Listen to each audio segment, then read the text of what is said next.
y vamos a meditar en esta que es la Santa Cena auténtica. Ese es el tema de esta mañana. Y ese tema da para muchos domingos de Santa Cena, así que hoy yo creo que va a ser la primer parte de este domingo, ¿verdad? La Santa Cena auténtica. La Iglesia de Cristo Vidas en Plenitud, en donde usted está en esta mañana, acostumbramos a tomar la Santa Cena cada primer domingo de mes. Y hoy estamos en el primer domingo del mes de marzo. Mire qué hermoso, hermanos amados. Estamos ya cursando el tercer mes de este año 2021 y damos gracias al Señor por permitirnos estar a todos aquí en casita, que tenemos la salud, que tenemos esta oportunidad de estar acá, ¿verdad? Y cada primer domingo de mes nosotros hacemos remembranza de la muerte de nuestro Señor Jesucristo y la institución de tomar la cena del Señor. La Santa Cena auténtica es el tema de esta mañana, para los que apuntan, ¿verdad? Y la pregunta introductoria es: ¿por qué auténtica? ¿Por qué estamos diciendo la Santa Cena auténtica? Bueno, vamos a ver lo que esto quiere decir. ¿Qué significa la palabra auténtico o auténtica? Mire, es un adjetivo que significa acreditado como cierto y verdadero por los caracteres o requisitos que en ello incurren. Algo que es auténtico tiene que ser acreditado, ¿verdad? Tiene que ser certificado. Ese es otro significado, ¿verdad? Tenemos que certificarlo como algo verdadero por los requisitos, por lo que en ello incurren, ¿verdad? Alguien que es experto en pinturas puede identificar un Goya auténtico, ¿verdad?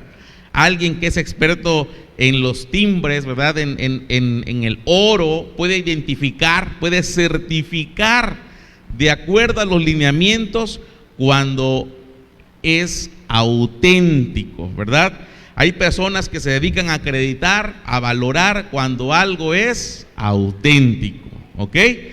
Como un programa que veía yo en la televisión de una tienda de antigüedades, no sé si alguien por ahí lo ha visto, ¿verdad? Que llevan las personas a vender cosas de valor, cosas que han comprado en algunas situaciones, y hay coleccionistas que están al pendiente de estas cosas, pero cuando no tienen seguridad si es auténtico, mandan a llamar, ¿verdad?, a un experto para que llegue y certifique que en realidad ese artículo es de la fecha que data o fue parte de la colección de alguna gran personalidad.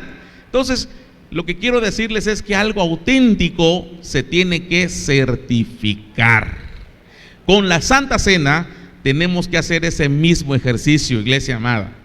Hoy, con la ayuda del Espíritu Santo de Dios, revisaremos, certificaremos la autenticidad de la cena del Señor. ¿Está listo? Comenzamos. Vámonos al libro de Marcos, en el capítulo 14 y verso 22. Marcos 14, 22. Está el Señor Jesús con sus discípulos en esta última cena, justo antes de ser entregado, ¿verdad? Había ya un complot para arrestar a nuestro Señor Jesús, y estaba con sus discípulos comiendo la Pascua, y mientras comían, dice el verso 22, Jesús tomó pan y bendijo y lo partió y les dio. ¿A quiénes, hermanos amados? A sus discípulos, diciendo: tomad, esto es mi cuerpo. Esta, hermanos amados, es la primer Santa Cena. Por ahí decía nuestro hermano David: ¿cómo no le pusieron santo desayuno, verdad? Porque estamos hablando de que lo hacemos en la mañana nosotros, ¿verdad? Pero en la Santa Cena original fue de noche, por eso se llama Santa Cena, porque se hizo de noche, justo antes que arrestaran a nuestro Señor Jesús. Estaba en compañía de sus, eso es muy importante. La Santa Cena es para aquel que es discípulo de Jesús. Y para ser un discípulo de Jesús tenemos que ser seguidores de Jesús. ¿Cuántos dicen amén a esto? ¿Verdad? Hay mucha gente que sigue a Jesús pero no son discípulos, ¿verdad? Y yo recuerdo aquellas escenas en donde llega el joven rico. Hoy es un día de muchos jóvenes, me da mucho gusto. Llega el joven rico, ¿verdad? Y le dice: oye, yo quiero seguirte, yo quiero ser tu discípulo. Y el Señor Jesús le dice: ok, guarda los mandamientos. Y este muchacho que está acostumbrado siempre a estar al día, ¿verdad? Dice: yo los he guardado desde pequeño, desde mi juventud. Muy bien, dijo el Señor, entonces te falta ir y vender todo lo que tienes. Y luego que lo des, ven y sígueme, ¿verdad? Y el Señor le estaba poniendo una prueba, porque el Señor sabía que este muchacho era muy rico y sabía que no se iba a desprender de sus bienes. Entonces, un discípulo es aquel que se niega a sí mismo, que toma su cruz y que sigue las pisadas de Cristo Jesús. ¿Cuántos discípulos hay en esta mañana de Cristo Jesús, hermanos? Entonces, para los discípulos, hermanos, es la mesa del Señor. Esta es la primera Santa Cena. El Señor Jesús tomó el pan, Él lo partió y luego se lo entregó a cada uno de sus discípulos. Hoy hay una charolita, unas copitas, ¿verdad?, en donde va a ir un siervo del Señor repartiéndole el pan. Normalmente son las mujeres, las hermanas Nancy o nuestra hermana Ceci, que van llevando una copita como la que usted ve ahí y les van entregando el pan. Hoy usted verá ese pan simbólico puesto en las charolitas o en las copitas repartidas por las hermanas, por las siervas del Señor. Normalmente así es, ¿verdad? Entonces cuando usted vea que van pasando por allá, por su lugar, con el pan, sepa que es el símbolo de ¿qué, iglesia amada? Del cuerpo de Cristo Jesús. El Señor tomó el pan y lo partió, y nosotros hoy tomamos el pan, los ponemos en esos recipientes y vamos repartiéndolo a cada uno de ustedes. Verso 23 de Marcos 14. Y tomando la copa es una sola copa, y habiendo dado gracias, les dio y bebieron de ella todos. Mire, el Señor Jesús tomó la copa y luego dice que dio a cada uno de ellos. Dio gracias y les dio y bebieron de ella todos. ¿Y bebieron de quién? De ella, de la única copa, todos. ¿Se imaginan qué grado de intimidad? De tomar en la misma copa del Maestro. Miren qué grado de intimidad del Maestro con sus discípulos. Un día de Santa Cena se nos va a ocurrir, hermanos amados, que solamente tengamos una copa. Y yo le voy a pegar aquí el primer traguito, y luego se lo voy a pasar a mi suegrita, ¿verdad? Y luego a Pedro, y luego a Suri. Imagínense el que llegó al último.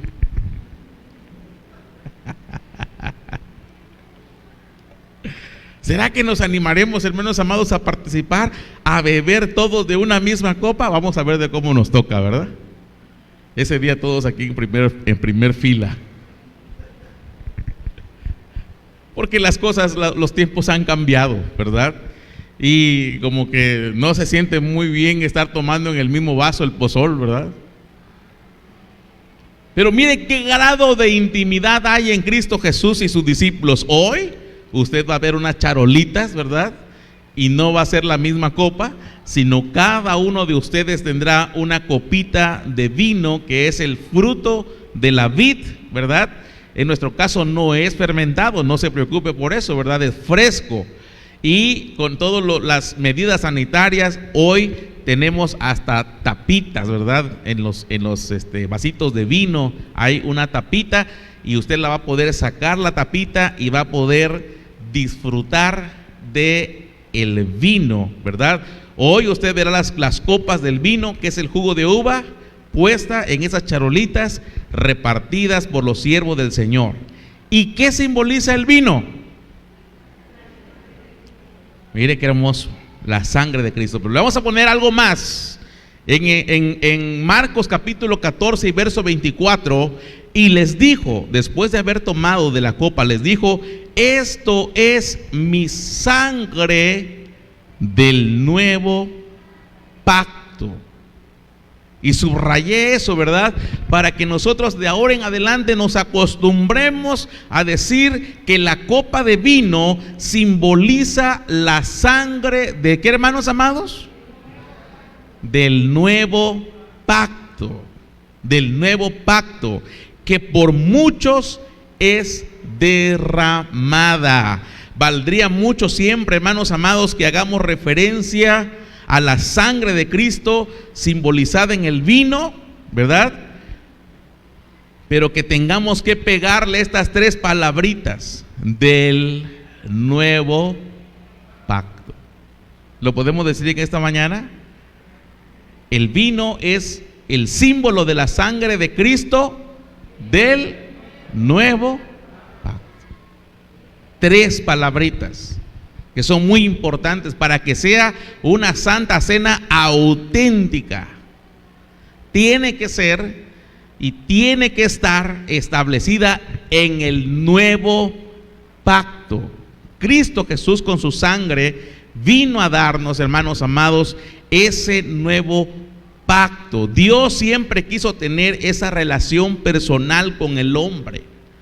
Siempre, hermanos amados, nosotros fuimos hechos para darle gloria al Señor. Nosotros fuimos enviados a esta tierra para que tuviéramos una relación personal con el Señor. El Señor está empeñado en relacionarse con el hombre. El salmista David decía: ¿qué es el hombre para que te acuerdes de él? ¿Y quién es el hijo del hombre para que lo visites? Le has hecho poco menor que los ángeles y le coronaste de gloria. Pero mire, amados hermanos, tenemos un Dios que anhela relacionarse con cada uno de nosotros. Por eso me encanta ver a jóvenes hoy en esta mañana, porque el Señor quiere relacionarse contigo, joven, contigo, jovencita, desde ahora que estás en la juventud, desde ahora que estás empezando tu vida. El Señor quiere relacionarse contigo, tener un pacto. El Señor lo buscó desde el principio de los tiempos. Y hoy vamos a ver, mire, una serie de pactos para que usted sepa en qué pacto estamos. Amén. Vamos a ver el primer pacto que el Señor designa o el Señor establece, y es el pacto adámico. Es el pacto con nuestros padres, Adán y Eva. Este pacto fue un pacto condicional con Adán, en el cual la vida y bendición, o la muerte y la maldición, dependían de la fidelidad de Adán hacia Dios. Mire, es el primer pacto, el pacto adámico. Para los que escriben ahí, ¿verdad? Escriban por allá, ¿verdad? Incluía dar a Adán la responsabilidad de ser el padre de la raza humana, sojuzgar la tierra, tener dominio sobre los animales, cuidar las cosechas y no comer del árbol del conocimiento del bien y el mal. Este es el primer pacto que se llama el pacto, ¿qué, iglesia? Adámico, el pacto adámico. Adán pecó, el hombre se corrompió, se vinieron las generaciones, se pusieron en contra de Dios. Hubo un personaje por ahí descendiente de Caín, ¿verdad?, que se levantó todavía mucho en rebeldía con el Señor. Incluso algunos seres cósmicos, dice Génesis 6, vinieron a la tierra a tener relaciones con las hijas de los hombres, con las mujeres terrícolas. Es una cosa impresionante. El pecado se extendió hasta el cosmos, dicen algunos eruditos, y el Señor encuentra a un nuevo hombre para establecer un nuevo pacto, otro pacto más. Este pacto es el pacto noémico, o sea, el pacto con Noé. Con Noé. Dios, hermanos amados, estableció una señal de alianza con Noé para las futuras generaciones. Y es que todo el ser vivo, toda la humanidad ya no sería destruida por agua, como lo que pasó en el diluvio, ¿verdad? Y el Señor usa el arco iris que vemos en el cielo como una señal de la alianza, del pacto que hizo con Noé y con su familia, ¿verdad? Ya no habrá más aguas diluviales que exterminen la vida, pues en cuanto aparezca el arco en las nubes, yo lo veré y me acordaré de la alianza perpetua entre Dios y todo ser vivo, toda la vida que existe sobre la tierra. Señor otra vez acercándose al hombre en ese pacto con Noé. Pero nuevamente, mire, el hombre se vuelve a extraviar. Y el Señor tiene que ver a otro hombre y establecer otro pacto. ¿Cuánto llevamos? 3, muy bien, estudiosos de la palabra. Este es el pacto con Abraham, para los que escriben, el pacto abrahámico, ¿verdad? Cuando Abraham tenía 99 años, se le apareció el Señor, le dijo: yo soy el Señor. Anda en mi presencia y sé perfecto, y yo voy a poner mi alianza entre nosotros. Ahí en la figura usted puede ver que las estrellas. ¿Puedes contar las estrellas? No, Señor, así será tu descendencia. ¿Puedes contar la arena del mar? No, Señor, así será tu descendencia. Y mire, lo más increíble es que Abraham tenía una esposa estéril, Sara. Pero dice la palabra: ¿habrá algo imposible para Dios? Y a través de ese vientre estéril nació Isaac. E Isaac, hermanos, se casa con Rebeca. ¿Y qué cree? Rebeca también era estéril. Fíjese qué impresionante. Pero al tiempo de Dios vinieron Jacob y Esaú. Y de Jacob viene otra descendencia patriarcal. Y la esposa, la amada de Jacob, Raquel, ¿qué creen? También era estéril. ¡Wow! ¡Qué impresionante! Dios sabe sacar vida de donde no hay. Ese es el Dios a quien servimos, hermanos amados. Dios sabe sacar vida de donde no hay. Donde no hay esperanza, donde no hay esa situación positiva, Dios saca agua de la piedra. Ese problema por el cual está usted pasando y parece que no tiene solución, créame que hay solución, y la solución está en Cristo Jesús y en su palabra. Gloria al nombre del Señor. Dele fuerte las palmas al Señor en esta mañana. Mire, estos son los pactos.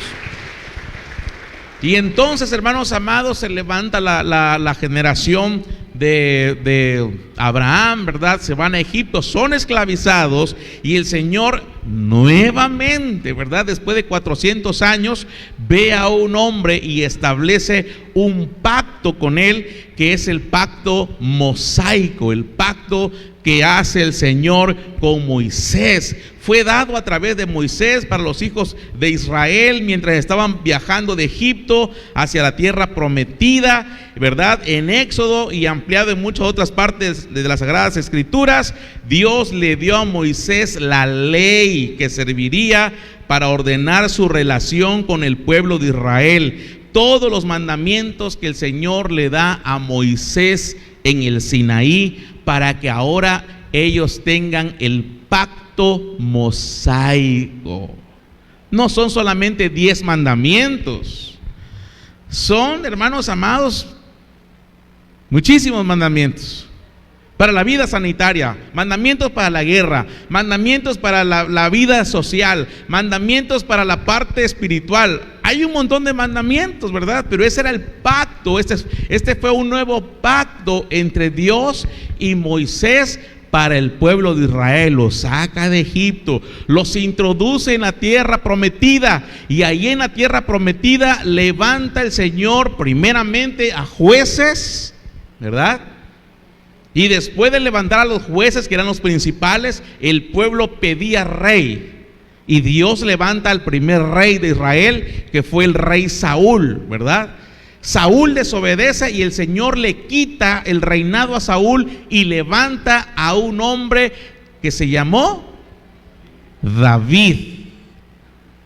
Y con David, con el rey David, el Señor vuelve nuevamente a establecer un pacto.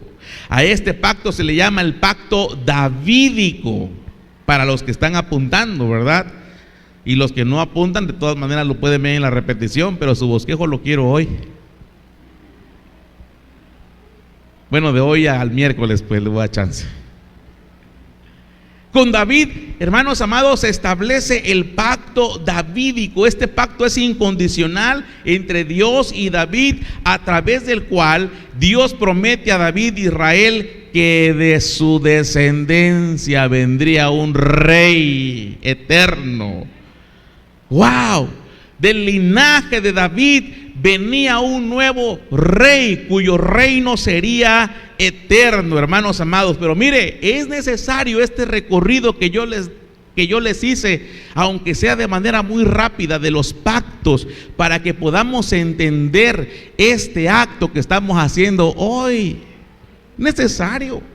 Solamente a nivel de recordatorio y en síntesis. El Señor estableció primero un pacto. Punto para la pastora. Vamos a ver si todos juntos podemos. Primero, vamos así como que no pasó nada, ¿verdad? Corte por ahí, luego hacemos otra vez para que vean que todos aprendieron. El Señor estableció primero, ¿qué? Un pacto. Mucho mejor. Como segundo, con Noémico. Como tercero, con Abraham. Como cuarto, con Moisés y las leyes, ¿verdad? Y luego como quinto, con David. El pacto davídico, ¿verdad? Y es necesario, hermanos amados, que nosotros sepamos esas maneras que el Señor estaba haciendo para relacionarse con el hombre, porque hoy estamos en el pacto de la gracia. Cristo Jesús lo dijo allí en Marcos 14:24, y les dijo: esto es mi sangre del nuevo pacto. Esa sangre que fue derramada en la cruz del Calvario, esa sangre que se derramó cuando pusieron esa corona de espinas en su cabeza. Y hoy hay algunas unas coronitas, ¿verdad? Y medias simples, medias débiles, que usan para representar la crucifixión y muerte de nuestro Señor Jesucristo. Pero hermanos amados, Roma era especialista en hacer, hermanos, los peores castigos, los peores tormentos, tanto físico como psicológico, para el reo que iba a ser, hermanos amados, ejecutado. Y esa corona de espinas, hermanos, fue algo terrible, porque lo hacían, dice la historia, de tal manera que las espinas realmente rasgaran el cráneo, la piel, y se pudieran meter lo más fuerte, como para que estuvieran seguros. Tomaron un palo, ¿verdad? Y con ese palo se burlaban del Señor y le decían: mira, este es tu cetro, oh rey de los judíos, porque ellos no creían en lo que estaba sucediendo en ese momento, ¿verdad? Y para acomodarle la corona tuvieron que darle unos palazos ahí en la cabeza, ¿verdad? Para que ellos pudieran cerciorarse que él estaba sufriendo. Fue terrible. Sus látigos, hermanos amados, puntiagudos. Mel Gibson se quedó corto con la película de La Pasión, y cada que veo esa película yo termino llorando de ver la espalda cuando él está amarrado ahí en el cepo, en el pretorio, y están los soldados burlándose, mofándose, latigueándolo una y otra vez. Y hay unas tomas de la película que a mí me encantan, hermanos, porque hay una toma en donde está su cuerpo así todo ensangrentado, y hay una sangre que está vertiendo de su cuerpo y está manchando el piso ahí, ¿verdad? Y cuando veo esa sangre, ahora que tengo el conocimiento de Dios, digo: wow, esa sangre es la sangre del nuevo pacto, es la sangre de la nueva alianza de Dios con el hombre. Esa sangre, hermanos, que fue derramada, era la sangre del sacrificio perfecto. Y hoy tú y yo nos encontramos situados en este nuevo pacto. Él sufrió el sacrificio y su sangre fue derramada, la sangre del nuevo pacto. Por eso cuando tomamos la Santa Cena y digamos qué significa el vino, no solamente digamos la sangre de Cristo, sino que nos acostumbremos a decir la sangre de Cristo de un nuevo pacto. Ya no estamos en los pactos anteriores, iglesia. Ya no estamos en los pactos anteriores. Hoy disfrutamos de este nuevo pacto, el pacto de la gracia. Mire, si nosotros en la práctica estamos en un pacto anterior, si todavía estamos guardando los pactos mosaicos, las leyes mosaicas, las leyes sanitarias, hay algunas personas que todavía guardan el Shabbat, y yo le digo, no nada más guardes el Shabbat, ¿por qué no haces todo el compendio de la ley? Hermanos amados, si nosotros en la práctica estamos en un pacto anterior, entonces no estamos celebrando la Santa Cena auténtica. Es que yo sigo guardando la ley de Moisés, que además era exclusivamente para el pueblo de Israel. Entonces no está celebrando la Santa Cena auténtica. Es que yo creo que para que yo pueda salvarme tengo que hacer algunas obras, tengo que hacer algunos ritos. Entonces no está celebrando la Santa Cena auténtica, porque eso es lo que el Señor dijo: esta es mi sangre del nuevo pacto, que por muchos es derramada. Hermanos amados, valdría mucho siempre que hagamos referencia a Cristo simbolizando en el vino, que pegáramos estas tres palabritas del nuevo pacto. Dios siempre quiso tener esa relación personal con el hombre, y desde Adán ha establecido un pacto. Hoy estamos en este pacto. Mire, vamos a Hebreos, en el capítulo 8 y verso 6, y todo ese capítulo 8 usted lo puede estudiar en casa y disfrutar esa hermosa lectura. Dice Hebreos, esa carta a los hebreos que usted está viendo en su Biblia, se refiere, mire, el escritor le está hablando a los hebreos, al pueblo de Israel. Esa carta fue escrita a personas que estaban todavía en el pacto mosaico, personas que todavía guardaban las leyes de Moisés o las leyes de Dios dadas a Moisés. Esas personas todavía tenían sacerdotes que sacrificaban a los animalitos para el perdón de pecados. Por eso en Hebreos capítulo 8 y verso 6 dice la palabra, dice este escritor: pero nuestro sumo sacerdote ha recibido un ministerio mucho mejor.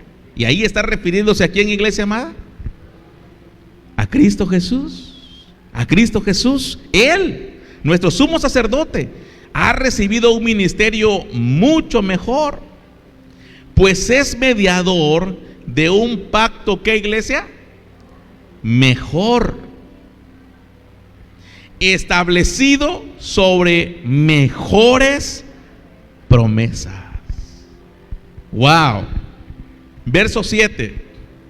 Si el primer pacto, hablando del pacto de Sinaí, ¿verdad? Del pacto de Moisés con el pueblo, si el primer pacto hubiera sido perfecto, no habría sido necesario un segundo pacto.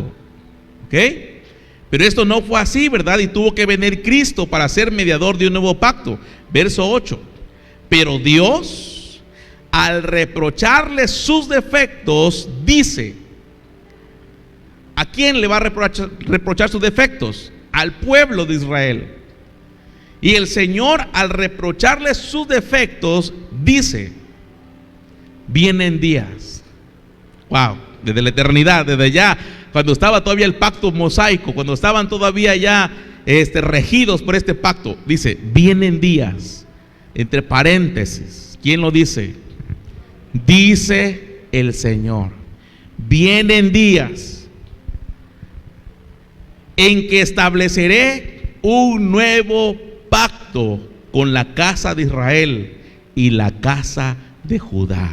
Mire, se estaba ya profetizando desde la antigüedad que venían días de un nuevo pacto. Hermanos amados, desde ya se estaba anunciando, ¿verdad?, que venían días en que el Señor iba a establecer un nuevo pacto. Verso 9 de Hebreos 8. Este pacto no será semejante. Lo subrayé.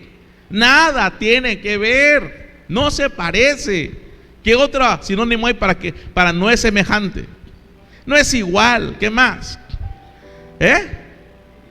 Diferente. ¿Qué más?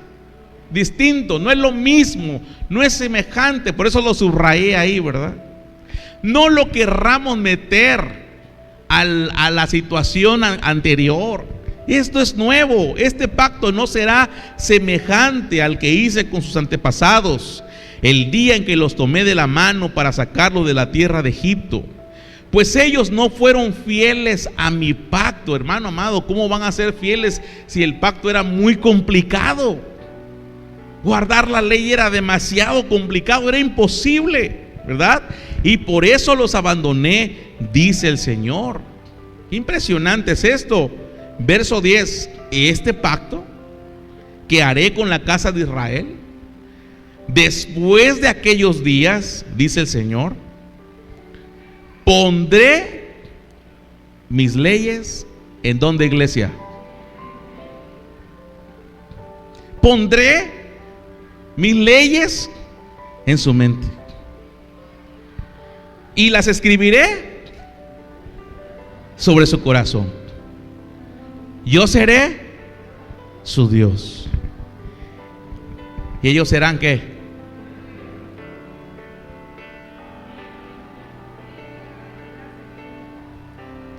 Hermano amado, cuando yo descubrí la profundidad de este pasaje, mire, no pude estar ya más quieto.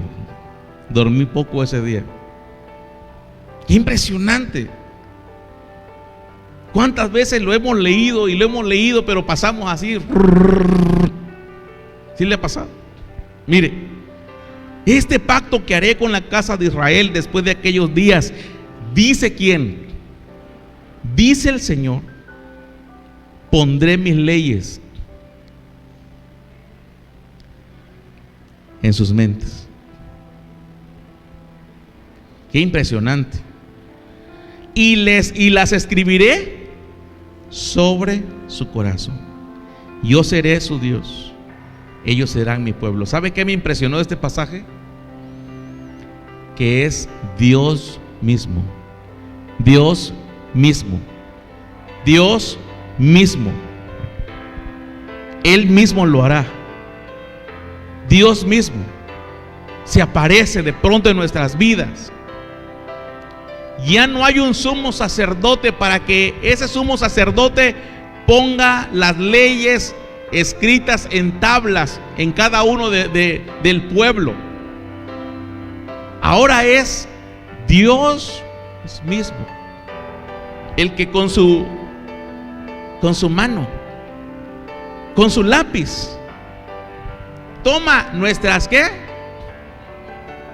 A ver, tóquese ahí tantito.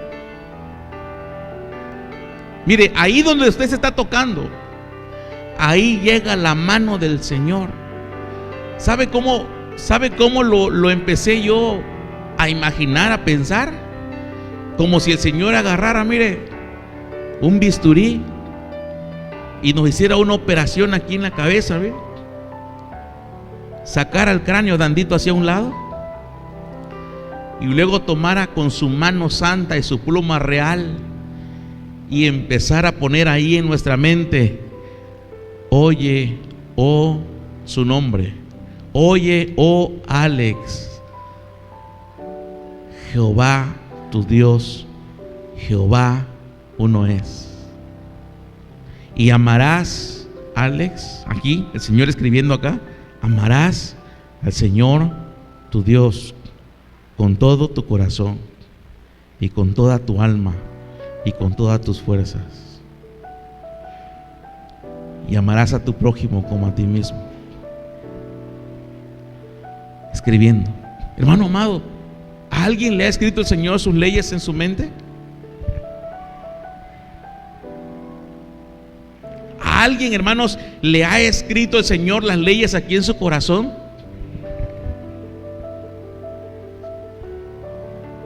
Impresionante. Es impresionante, pero aquí en la mente, mire, andamos los preceptos de Dios, los que hemos sido marcados por el Señor.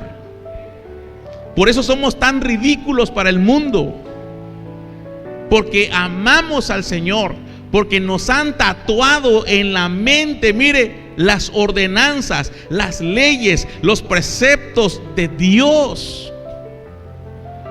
En el corazón, hermanos amados, tenemos escrito, mira ahí, las leyes del Señor ahí en el corazón. No matarás, no adulterarás, no mentirás, no chismearás, no, ¿qué más? Te embriagarás con vino, en lo cual hay disolución. Antes sé lleno del Espíritu Santo de Dios. Y va uno caminando por la vida y las leyes del Señor escritas en el corazón. Y cuando hay la posibilidad, mire, de agarrar algo que está mal puesto, no sé si a usted le ha pasado, ¿verdad? Yo espero que no, pero me han contado.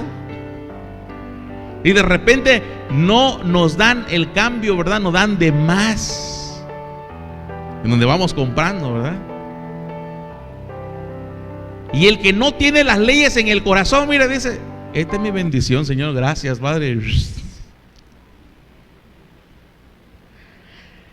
Pero el que ya tiene las leyes del Señor escritas en su corazón, dice: esto no es mío. Señorita, me dio usted de más. Ay, disculpe, no se preocupe, porque ahí están las leyes. Mire, el Señor ya hizo una operación ahí en tu corazón. Yo no sé a qué horas, pero mientras estabas dormido tomó su pluma santa y te puso ahí: mi hijo eres tú. Yo te he amado con amor eterno. Hermoso mío, hermosa mía. Ahora mis leyes van a estar ahí en tu corazón. Ahí voy a escribir, hermano amado, y uno está, mira, ahí recibiendo todo del Señor. Por eso la vida cambia, porque cambia la manera de ver la vida, cambian los pensamientos, cambian las formas, hermano amado. ¡Qué bendición! ¡Wow! ¡Qué alegría! Los solteros, ¿verdad?, expuestos a toda la artillería de Satanás ante la sexualidad, ¿verdad?, y todo el desorden sexual. Los solteros son invitados. Vamos, mira, hagamos. Ayer decíamos, ¿verdad?, dame la prueba del amor. Hablábamos de eso, ¿verdad? Pero el que tiene las leyes del Señor en su corazón, dice: mi cuerpo le pertenece a Cristo Jesús. Soy un templo del Espíritu Santo de Dios, y en este templo no voy a admitir ninguna contaminación. Llueve, truene, relampaguee, me digan que soy un ridículo, me digan que soy poco amigo, me traten mal. Al final esas leyes que están escritas ahí pueden más que todo, y yo no voy a pecar. Y yo no voy a darle gusto al enemigo, ¿verdad?, de verme haciendo algo, porque ya la ley está puesta aquí en mi mente y en mi corazón. ¿Ya se dio cuenta de lo hermoso de este texto, hermanos? ¿Ya se dio cuenta de lo hermoso de la profecía? Usted ahora es templo del Espíritu Santo de Dios, y en este nuevo pacto, mire, es el trato de Dios directamente con usted. ¡Qué maravilloso! Voy a seguir porque el tiempo va pasando. Ya nadie enseñará a su prójimo. Mire la profecía: ya nadie enseñará a su prójimo, ni le dirá a su hermano: conoce al Señor. ¿Por qué? Porque todos me conocerán. Todos me conocerán, desde el más pequeño hasta el más grande. Mire cómo es este nuevo pacto. En el pacto anterior había un conocimiento que pasaba de una generación a otra. Los padres tenían el deber de pasarlo a sus hijos, y en algún momento incluso esa tradición se perdía. Mire, habían generaciones que no conocían al Señor, pero ahora tenemos al Maestro por excelencia. Tenemos al Espíritu Santo de Dios, quien es Dios mismo. Él es Dios mismo, hermanos, en su tercera persona, que nos enseña, que nos guía, que nos abre los ojos para que nosotros aprendamos la palabra. Desde el más pequeño, desde los niños, ahí están, ¿sí los escucha? El Espíritu Santo les está enseñando ya con sus maestras. Mire qué maravilloso. A Timoteo le dijeron: desde la niñez has sabido las sagradas escrituras. Por eso dice aquí: desde el más pequeño hasta el más grande. Alguien podrá decir: ¿y qué pasó con mi maestro de discipulado? Porque aquí dice que nadie le va a decir al Señor, conoce al Señor. ¿Y qué pasa con los que dan clase de discipulado? Bueno, los maestros del discipulado somos usados por el Espíritu Santo de Dios. No es nuestra propia interpretación, no es nuestra propia revelación, sino que es la voz de Dios a través de su Espíritu Santo quien nos habla. Quien nos habla. Verso 12. El nuevo pacto: seré misericordioso con sus injusticias. ¿Cuántos dicen amén a esto? ¿Hay alguien aquí que ya es justo, hermanos? ¿Hay alguien aquí que ya, digamos, yo ya soy justo, hermanos amados? Que diga un amén ahora mismo. Qué pecadores, hermanos amados. Y pecadoras también. Hermanos, ni el pastor es justo. Mire, en esta casa nadie tiene derecho a señalar a nadie. Nadie. Porque ni Él nos señala, ni Él nos condena, ¿verdad? Y en este nuevo pacto tenemos a un sumo sacerdote que es misericordioso. Tenemos a un Dios que es misericordioso con nuestras injusticias. Y dice: y nunca más me acordaré de sus pecados ni de sus iniquidades. Yo no sé qué tamaño de pecado podamos tener en esta mañana. Yo no sé qué tamaño de necesidad podamos tener en esta mañana, pero no hay un pecado, por muy grande que sea, que el Señor te pueda perdonar y hacerte libre para la gloria y honra del Señor. Hermano amado, hoy es día de venir y decir: Señor, perdona mis pecados, porque en este nuevo pacto, mire, hay misericordia. ¿Sabe qué pasaba en el pacto anterior? El que era hallado en pecado, de acuerdo al pecado que hubiera sido, era ejecutado. ¿Cómo? A pedradas. Aquella mujer fue encontrada en el hecho del adulterio y era una rea de muerte. Ese era el antiguo pacto. Y ahí venían ya para ejecutarla, pero se encontraron con Cristo Jesús, que con su dedo escribía en la tierra. Ahí estaba el Señor arrodillado, escribiendo. Y toda una turba, mire, con piedra en mano, queriendo ejecutar a una infractora de la ley. Había sido encontrada en el hecho de adulterio y tenía que morir irremisiblemente. O sea, ya no había vuelta para atrás. ¿Qué hacemos con esta mujer? La encontramos en el hecho de adulterio, les dijeron ahí, ¿verdad? Y el Señor no dijo nada y seguía escribiendo, ¿verdad? Y al final el Señor dice: bueno, el que esté libre de pecados, que arroje la primera piedra. Y siguió escribiendo. Se escucharon solamente las piedras que caían, pero no arrojadas a ella, sino al piso. Y cuando el Señor volteó a ver, todos se habían ido. Mujer, ¿dónde están los que estaban en contra de ti? Se han marchado, Señor. ¿Sabe qué le dijo el Señor ahí? Ni yo te condeno. ¿Sabe qué dice San Juan 3:17?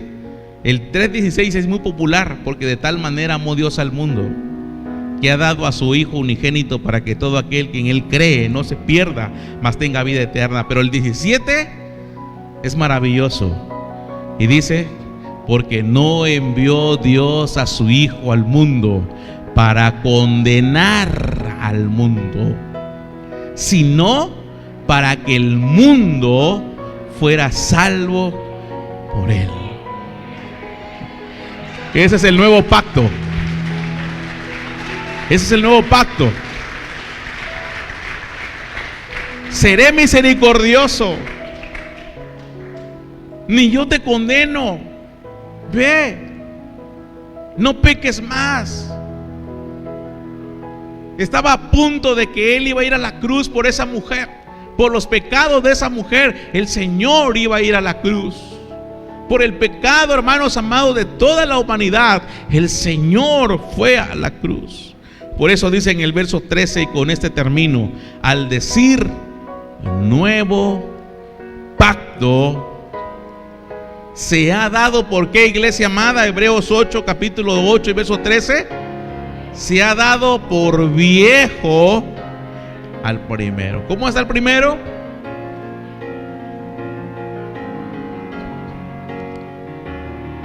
Está pasado de moda, está viejo.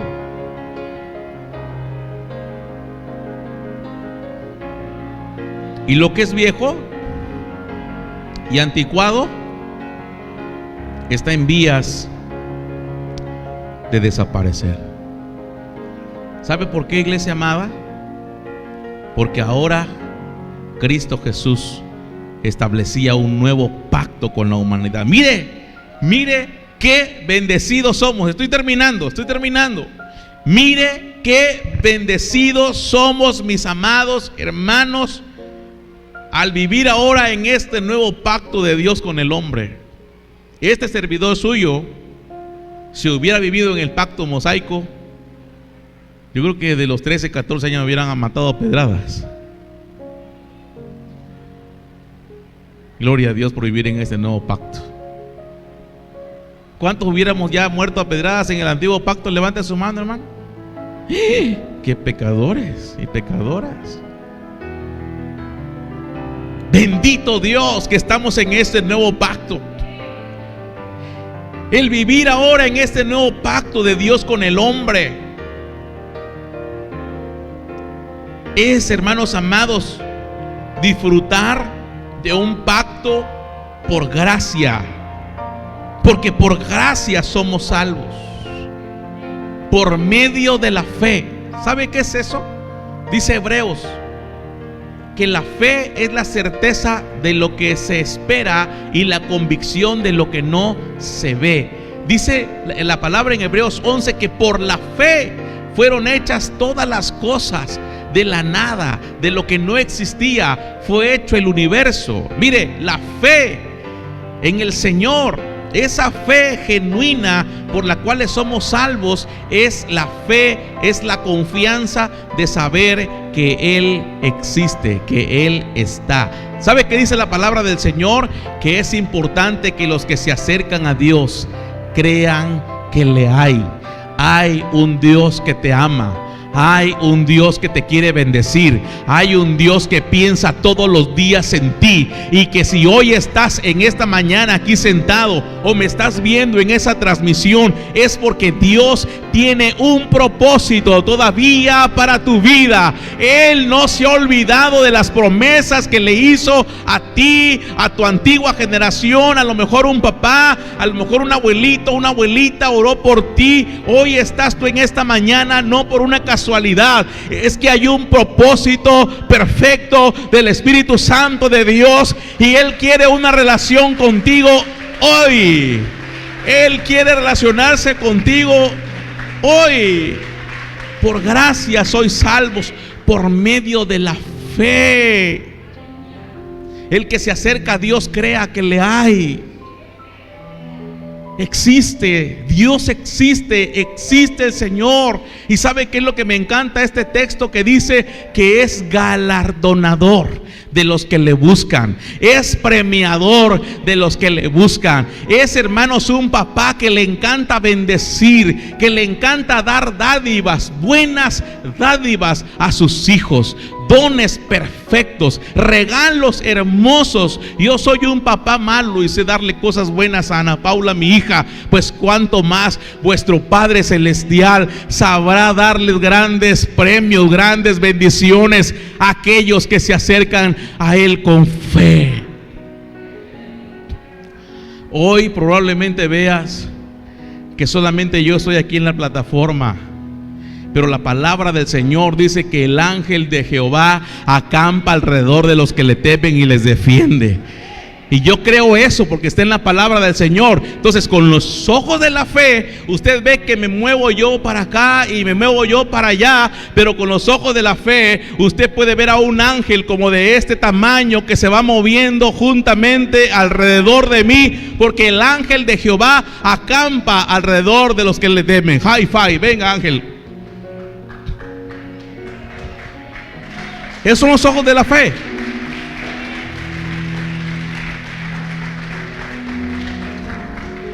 Con los ojos de la fe, quiero que empieces a observar que Él está aquí en este lugar. No nada más los ángeles que nos cuidan, sino la misma presencia del Rey de Reyes y Señor de Señores, que se pasea de un lado a otro con una sonrisa en sus labios, diciendo: wow, vino a mi casa, wow, me está buscando, wow, mira que está sentado poniendo atención, yo lo voy a bendecir. Sigue adelante, yo te sostengo. Sigue adelante, ponme como tu Señor, ponme como tu Salvador, porque yo honro a los que me honran. Yo voy a honrar tu vida, yo voy a bendecir tu vida. Y el Señor aquí está, míralo con los ojos de la fe, diciendo: bien hecho, campeón, bien hecho, campeona. Hoy vas a tomar santa cena, porque yo un día derramé mi sangre por ti y todavía hay esperanza para tu vida. Con los ojos de la fe, mis amados hermanos, no por obras, para que nadie se gloríe. Ninguna obra nuestra puede pagar siquiera un ápice, una pequeñísima partícula de este nuevo pacto. No nos alcanza, iglesia amada. Con las mejores obras dice que son como trapos de inmundicia. Wow, mis amados, sino que es la sangre del Cordero. Es la sangre del Cordero de Dios derramada en aquella cruenta y rugosa cruz, que pudo pagar el precio de nuestra redención. Cuando tú y yo lo queremos hacer en otro método, cuando tú te quieres acercar a Dios por otras formas, por otros métodos, hermanos, no estamos participando de la mesa auténtica de la Santa Cena. Hoy queremos nosotros tomar la Santa Cena auténticamente, pensando en que estamos en el nuevo pacto de la gracia. ¿Cuántos le hemos fallado al Señor? Dice la palabra del Señor que si hemos fallado, abogado tenemos para con Dios. ¿Dónde lo dice? Primera de Juan, ¿qué dice? Si confesamos nuestros pecados. A ver, los discípulos del discipulado, si confesamos nuestros pecados, Él es fiel y justo para perdonar nuestros pecados y limpiarnos de toda maldad. ¿Alguien quiere hoy ser perdonado de sus pecados? ¿Alguien quiere hoy que el Señor perdone sus pecados? Levante su mano si usted quiere hoy decirle: Señor, perdona mis pecados. Eso es. Levántelo con confianza. Él quiere perdonar sus pecados. Ese pecado no te deja vivir, no te deja extenderte. Ese pecado solamente hace que tu vida sea pesada, que no camine de acuerdo a la voluntad del Señor. Pero hoy, mire, es mañana de Santa Cena. Póngase de pie en esta mañana.